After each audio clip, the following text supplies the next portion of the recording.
बालकलाकार मायरा वायकुळ सोशल मीडियावर तिच्या अनेक गोष्टी शेअर करत असते. काही दिवसांपूर्वीच मायरा ताई होणार असल्याचं त्यांनी प्रेक्षकांसोबत शेअर केलं. त्यानंतर मायराच्या वागण्यात बदल झालेला पाहायला मिळाला. ती खूपच समजूतदार, मोठ्या बहिणीसारखी वागायला लागलीये. तर आता मायराच्या आईला मुलगा झाल्याचं त्यांनी प्रेक्षकांसोबत शेअर केलंय. त्यामुळे आता मायरा मोठी ताई झालीये.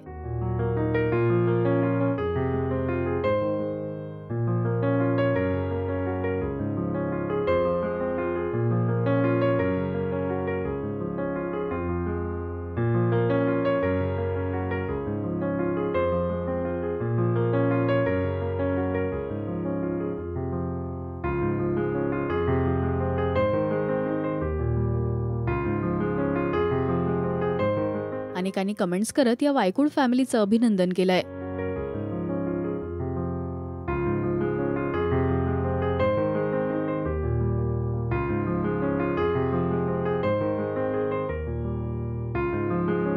आता मायरा भावासोबतच्या गमती जमती सुद्धा सोशल मीडियावर शेअर करणार का, यासाठी सगळेच उत्सुक आहेत. मायरा आणि वायकुळ फॅमिलीचं राजश्री मराठीकडून मनपूर्वक अभिनंदन. मराठी सिनेविश्वातील बातम्या, अपडेट्स आणि गॉसिपसाठी तुम्ही सबस्क्राईब करा राजश्री मराठी.